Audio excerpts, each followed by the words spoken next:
Now we go to week 12 part 2 video, which is how we can solve a linear system by using second method, that is Cramer's rule. We start here with what actually the Cramer's rule. Actually, this method is only applicable for square matrix. We have learned before, square matrix means that the dimension of the matrix are m times m, which is here number of row equal to number of column. Again, the determinant of A cannot be equal to 0. If equal to 0, you cannot solve using this method because it is undefined. So the formula here is given by xi equal to determinant of ai divided by determinant of A. If you still remember, our A matrix is actually a given by coefficient of the unknown x. That is, if we have 3 by 3, it is A11, A12, A13, and then A21, A22, A23, A31, A32, A33. And this also, in this system, you also have your matrix P equal to B1, B2, B3. When we mention here about determinant of AI, let's say we want to compute our x1, it is equal to determinant of A1 divided by determinant of A. And if we write here as determinant of A1, it means that the first column here, you need to substitute with vector B. So in this case, you will find a determinant of B1, B2, B3, but the rest of the element are same. That is A12, A13, A21, A23, A31, A33 divided by determinant of A matrix. And this determinant of A actually determinant of this matrix. So here, what does it mean by A1 here? You will see where this A1 equal to, you see the first column we change with or we replace with vector B, but the rest elements are same. For A2, if you want to compute here our x2, it will be equal to determinant of A2 divided by determinant of A. What does it mean by this determinant of A2?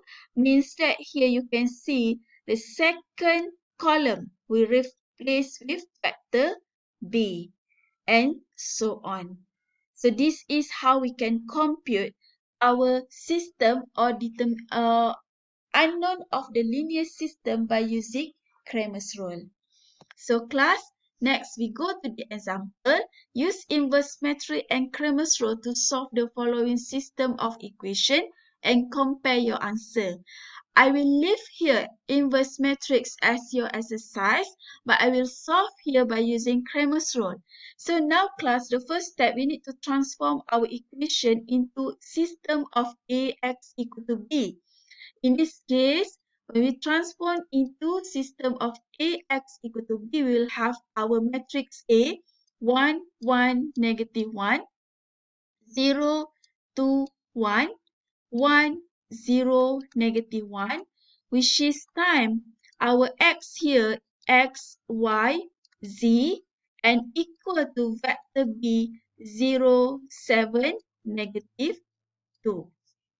So how we can solve this one? We know that we have three unknown. We use Cramer's rule, means that for the first unknown x, it will be equal to determinant of A1 divided by determinant of A.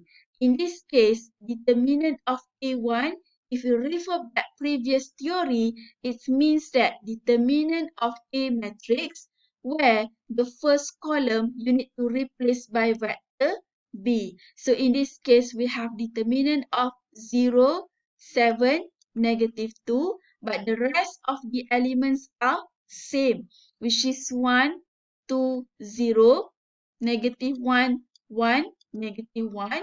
So this one we divide by determinant of A. This is our A.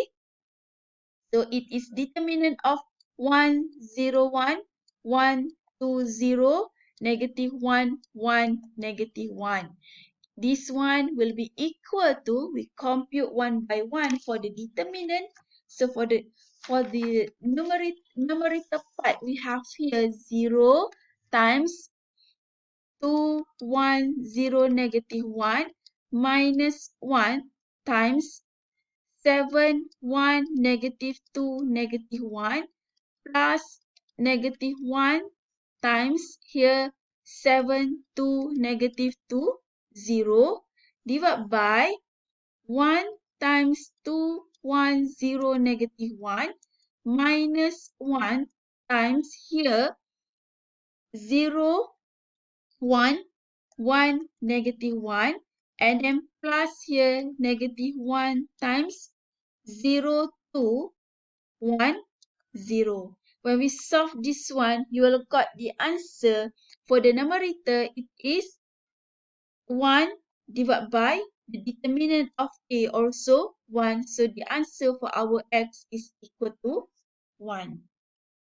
But class, this is not yet finished because this one we just got the value of x. We need to compute next what are the value of y and also z. But bear in mind the determinant of A. Now we already computed here which is equal to 1. So we will use the same answer for the next y and z.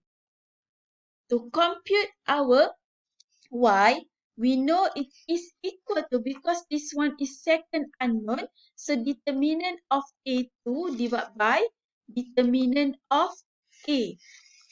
Determinant of A2, it is actually determinant of our A matrix, where the second column we need to replace by vector B. So we'll have here the first column the same element 101, but the second column you need to replace by vector B, which is here 0, 7, negative 2.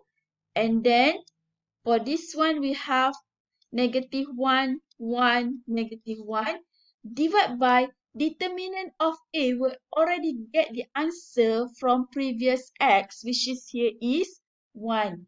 Means that we have here 1, determinant 7, 1, negative 2, negative 1 minus 0, determinant of 0, 1, 1, negative 1 and then plus negative 1, determinant of 0, 7, 1, negative 2 divided by 1. When we solve this one, we'll got the answer for this one equal to 2 divided by 1, that is equal to 2 for your y. Next, we need to compute for z. Z here is the third unknown. When it is third unknown means that it is determinant of A3 divided by determinant of A. Again here for determinant of A, it is equal to 1. So you already got the answer. No need to compute for this part. Next, we need to find our determinant of A3. What does it mean by determinant of A3? It means that the third column here, you need to replace by vector B, but the rest of the unknown are the element. The rest of the element are the element from vector, from matrix A. So class here, we will have the answer 1, 0, 1, 1, 2, 0.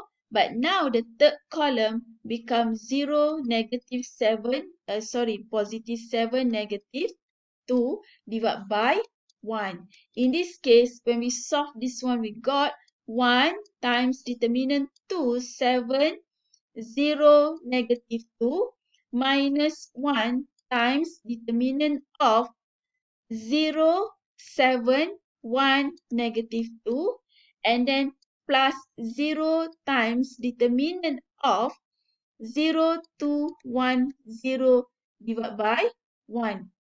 When we solve this one, we'll got the answer equal to 3 divided by 1, which is equal to 3. So now we can conclude that our x is equal to 1, our y is equal to 2, and z equal to 3. Then you can solve later by using inverse method.